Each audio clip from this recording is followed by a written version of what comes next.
झारखंड प्रतियोगिता परीक्षा विधेयक 2023 को विधानसभा से पास कर दिया गया है और इसको लेकर के लगातार सरकार के ऊपर भारतीय जनता पार्टी हो, आजसू हो, तमाम लोग सवाल खड़े कर रहे हैं कि इस विधेयक में अभ्यर्थियों की आवाज को दबाने का प्रयास किया गया है। इस वक्त हमारे साथ मौजूद है जेएमएम के नेता यहाँ सुप्रियो भट्टाचार्य जी। हम लोग सीधे इनसे जुड़ते हैं और इनसे बातचीत करेंगे कि इस विधेयक को ये किस रूप में ले रहे हैं।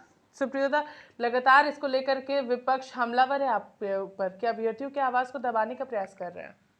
देखिए, लोगों के बीच में भ्रम फैलाना, लोगों को दिग्भ्रमित करना और सरकार के जो सकारात्मक काम है उस पर किस प्रकार से रोड़ा अटकाया जाए, ये आज के दिन का मुख्य मुद्दा है भारतीय जनता पार्टी के लिए।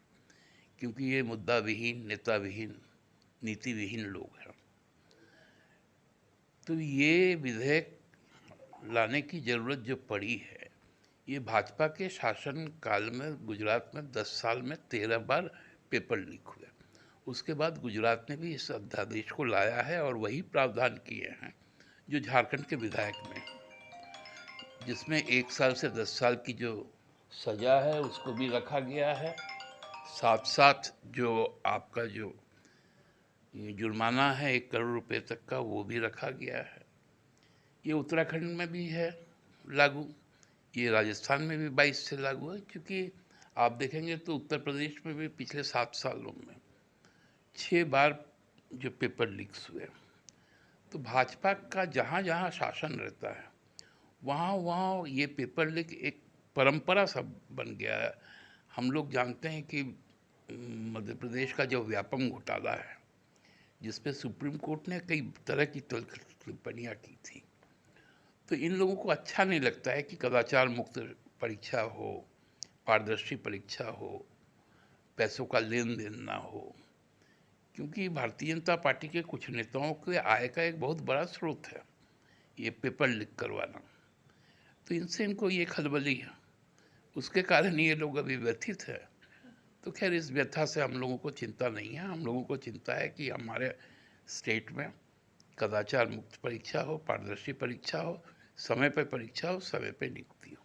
इसको लेकर के बाबूलाल मरांडी की अध्यक्षता में कई विधायक राजभवन भी गए हुए थे।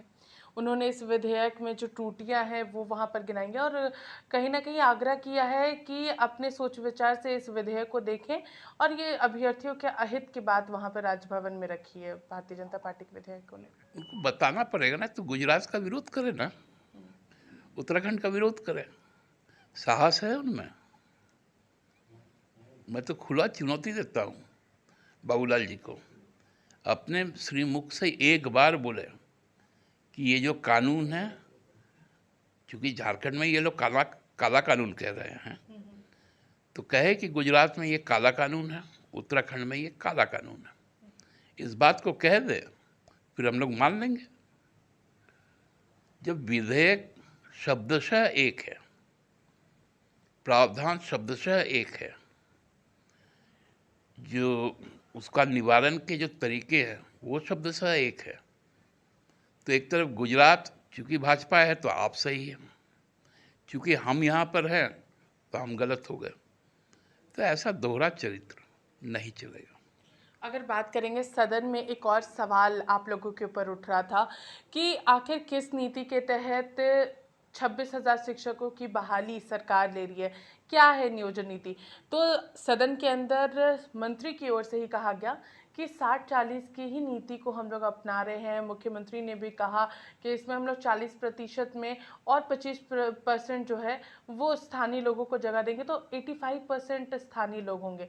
लेकिन कैसे दादा? अब वो मैकेनिज्म हम लोगों के पास है,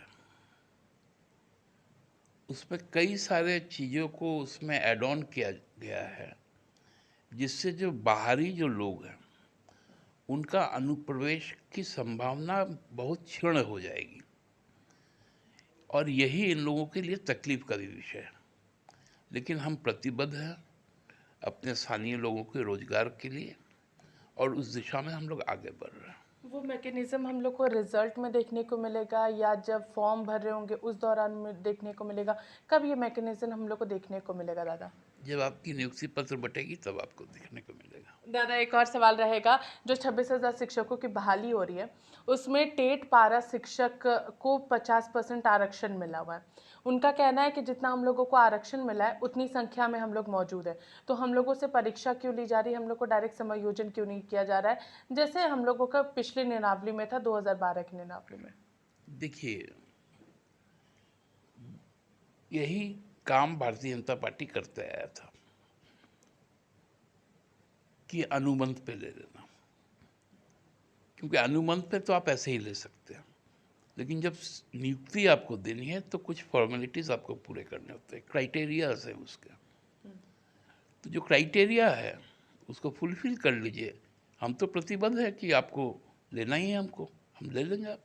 उसमें पे स्केल बहुत कम बताया जा रहा है, जो सामान्य रूप से शिक्षकों को जो पे स्केल मिल रहा है उससे कम है उन लोगों के पे स्केल। देखिए, ये बड़ा विकट का सवाल है। पहले तो नियुक्ति दो, नियुक्ति की बात आई तो भाई वेतनमान कम है।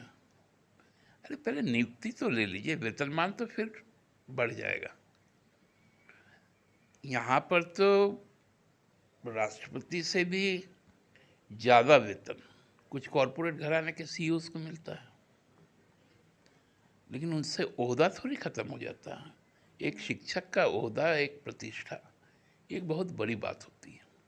हाँ, न्यूनतम जो ज़रूरतें हैं जीवन यापन के लिए उतना वेतन तो है ही, तो इसलिए पहले नियुक्ति की बात होनी चाहिए, वेतनमान फिर सोच लेंगे।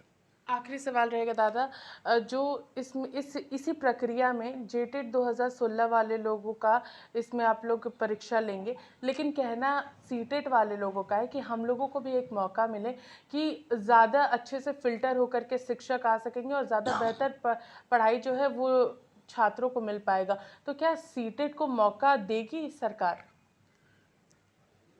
जो यहाँ के संतान हैं सभी को बारंबार मौका मिलेगा और लोगों को एक भी अनुबंध पे नहीं रखा जाएगा, उनकी पक्की नौकरी दी जाएगी। तो हम लोगों ने आज कई मुद्दों पर सुप्रियो भट्टाचार्य से बातचीत की और इन्होंने स्पष्ट रूप से कहा कि अनुबंध पे हम लोग किसी को नहीं रखेंगे, पक्की नौकरी जो है ये सरकार देने का काम करेगी।